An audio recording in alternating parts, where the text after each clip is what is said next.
जय श्री राम, जय बजरंगबली, जय बागेश्वर धाम महाराज। नमस्कार दर्शक बंधुरा, আবার হাজির হয়েছি নতুন একটি হনুমান মন্ত্রের ভিডিও নিয়ে। বন্ধুরা, আজ বাংলা নতুন বছরে প্রথম বৃহস্পতিবার, আর বৃহস্পতিবার মানেই অর্থপ্রাপ্তি এক বিশেষ দিন। এই দিন আপনারা যদি হনুমানজির এই বিশেষ মন্ত্রটি মাত্র 108 বার শুধু শ্রবণ করতে পারেন, তাহলে আপনার জীবনে আসবে টাকার জোয়ার।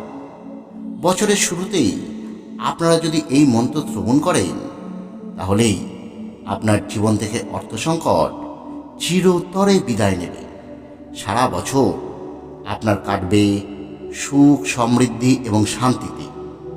আজ এই বিশেষ দিনে এই মন্ত্র যদি আপনারা শুধু শ্রবণ করেন, তাহলে আপনার জীবনে অর্থপ্রাপ্তির এক নতুন যোগ তৈরি হবে।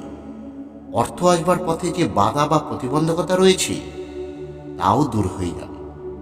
তাই বলছি বন্ধুরা, আজ আপনারা সারাটা দিন যাই করুন না কেন, যখনই আপনারা একটু সময় পাবেন, তখনই হনুমানজির এই বিশেষ মন্ত্রটি পুরো 108 বার ভক্তি ভরে শ্রবণ করবেন।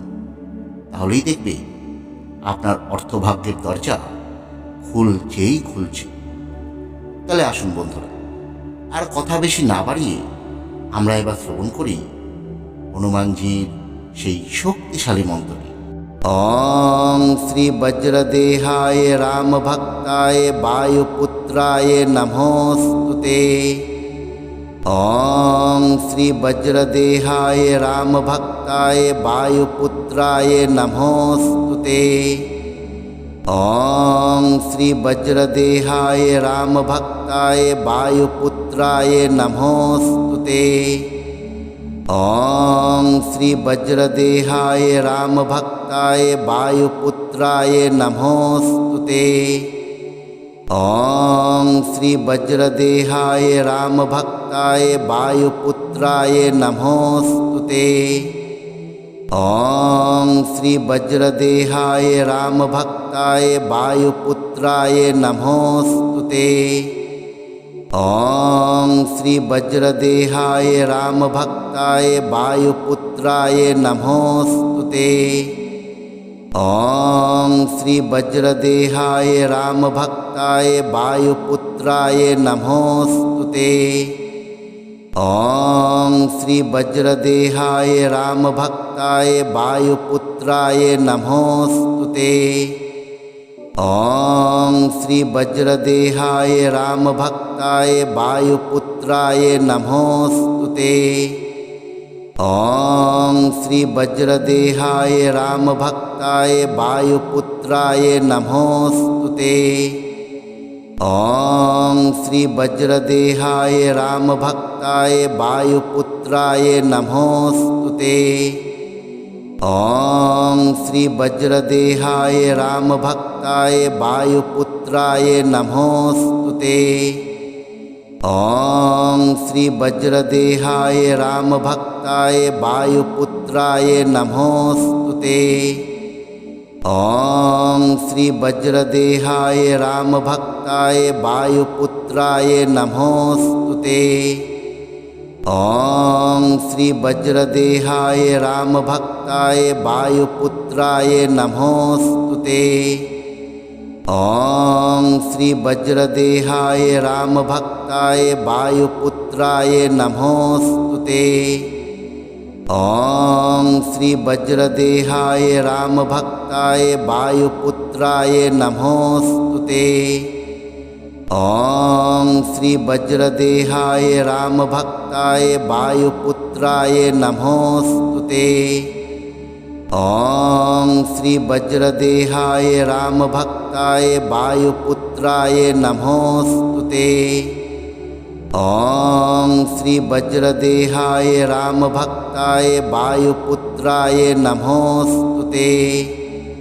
ওং শ্রী বজ্রদেহায় রাম ভক্তায় বায়ুপুত্রায় নমোস্তুতে। ওং শ্রী বজ্রদেহায় রাম ভক্তায় বায়ুপুত্রায় নমোস্তুতে। ওং श्री वज्रदेहाय रामभक्ताय वायुपुत्राय नमोस्तुते। ॐ श्री वज्रदेहाय रामभक्ताय वायुपुत्राय नमोस्तुते।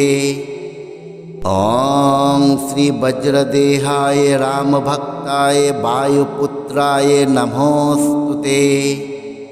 ॐ श्री वज्रदेहाय रामभक्ताय वायुपुत्राय नमोस्तुते। ॐ श्री वज्रदेहाय रामभक्ताय वायुपुत्राय नमोस्तुते। ॐ श्री वज्रदेहाय रामभक्ताय वायुपुत्राय नमोस्तुते। ॐ श्री वज्रदेहाय रामभक्ताय वायुपुत्राय नमोस्तुते।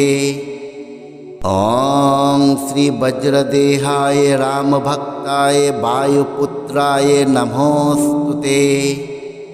ॐ श्री वज्रदेहाय रामभक्ताय वायुपुत्राय नमोस्तुते।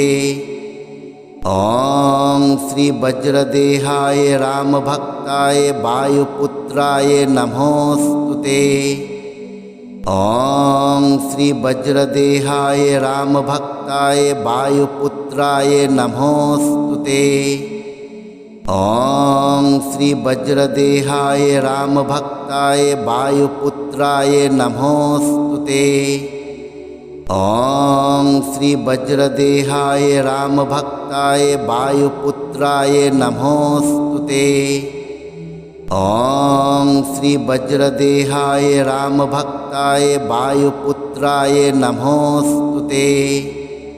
ॐ श्री वज्रदेहाय रामभक्ताय वायुपुत्राय नमोस्तुते। ॐ श्री वज्रदेहाय रामभक्ताय वायुपुत्राय नमोस्तुते।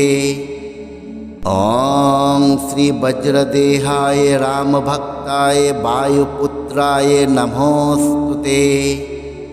ॐ श्री वज्रदेहाय रामभक्ताय वायुपुत्राय नमोस्तुते।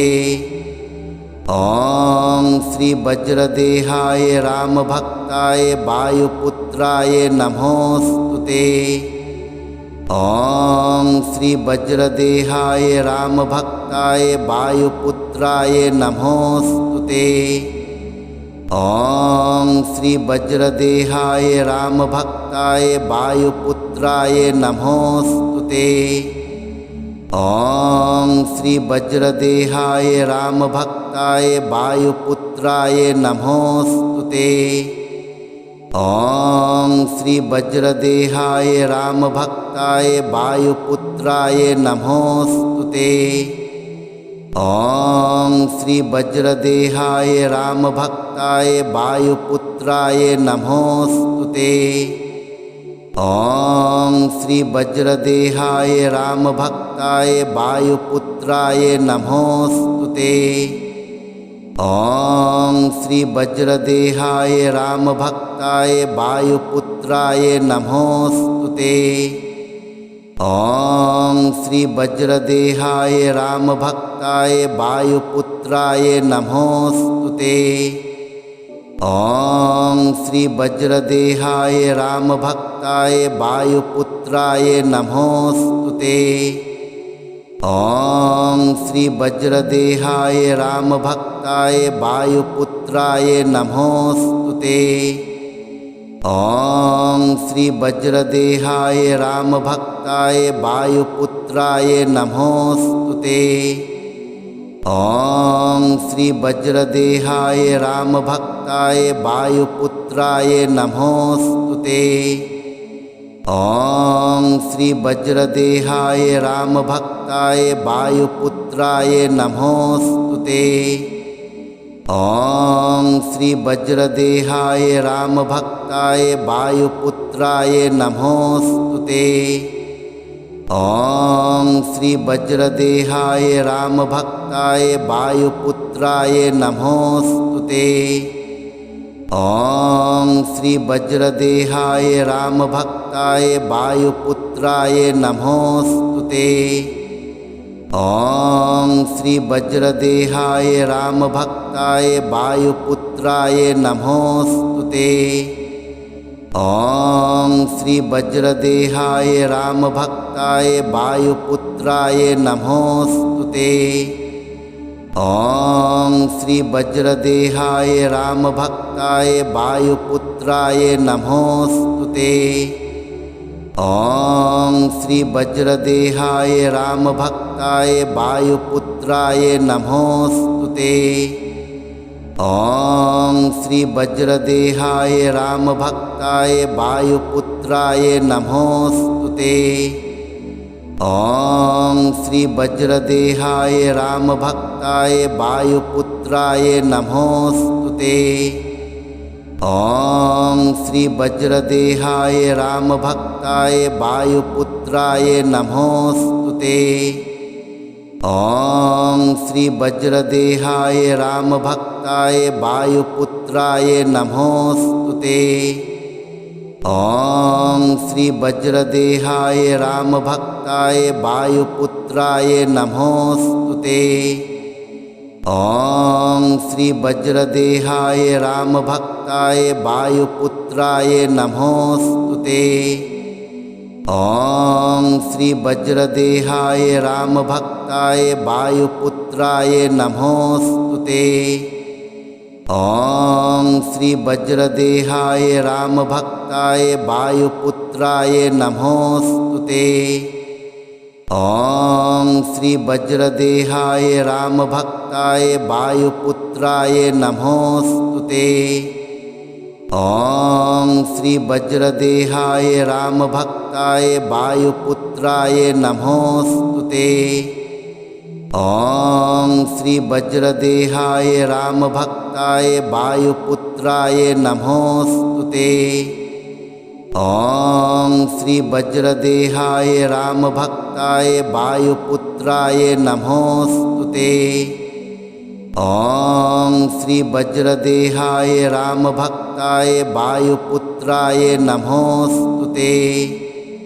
ॐ श्री वज्रदेहाय रामभक्ताय वायुपुत्राय नमोस्तुते।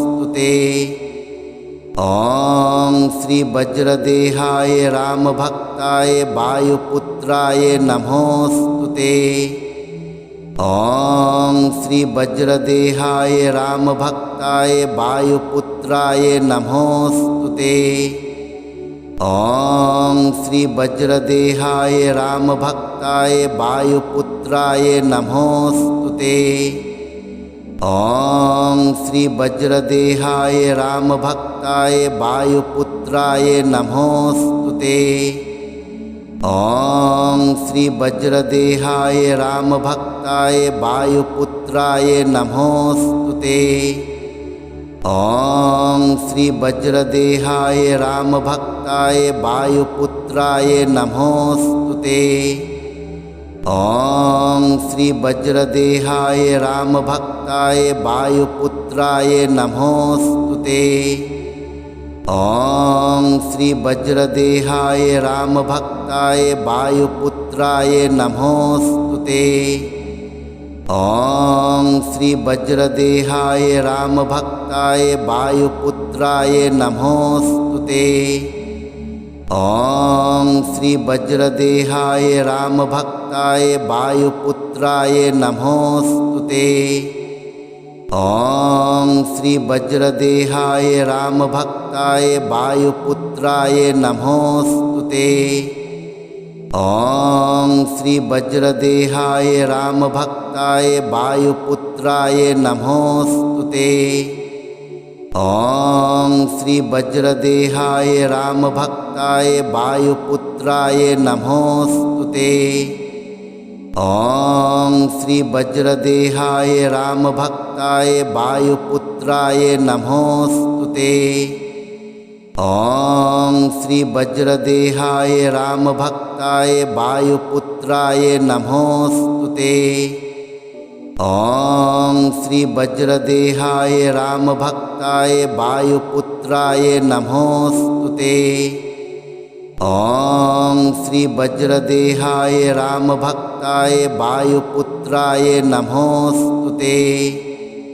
ॐ श्री वज्रदेहाय रामभक्ताय वायुपुत्राय नमोस्तुते। ॐ श्री वज्रदेहाय रामभक्ताय वायुपुत्राय नमोस्तुते।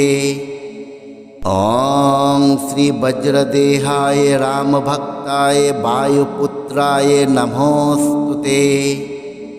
ॐ श्री वज्रदेहाय रामभक्ताय वायुपुत्राय नमोस्तुते। ॐ श्री वज्रदेहाय रामभक्ताय वायुपुत्राय नमोस्तुते। ॐ श्री वज्रदेहाय रामभक्ताय वायुपुत्राय नमोस्तुते। ॐ श्री वज्रदेहाय रामभक्ताय वायुपुत्राय नमोस्तुते। ॐ श्री वज्रदेहाय रामभक्ताय वायुपुत्राय नमोस्तुते। ॐ श्री वज्रदेहाय रामभक्ताय वायुपुत्राय नमोस्तुते। ॐ श्री वज्रदेहाय रामभक्ताय वायुपुत्राय नमोस्तुते। ॐ श्री वज्रदेहाय रामभक्ताय वायुपुत्राय नमोस्तुते। ॐ श्री वज्रदेहाय रामभक्ताय वायुपुत्राय नमोस्तुते। ॐ श्री वज्रदेहाय रामभक्ताय वायुपुत्राय नमोस्तुते। ॐ श्री वज्रदेहाय रामभक्ताय वायुपुत्राय नमोस्तुते। ॐ श्री वज्रदेहाय रामभक्ताय वायुपुत्राय नमोस्तुते। ॐ श्री वज्रदेहाय रामभक्ताय वायुपुत्राय नमोस्तुते। ॐ श्री वज्रदेहाय रामभक्ताय वायुपुत्राय नमोस्तुते।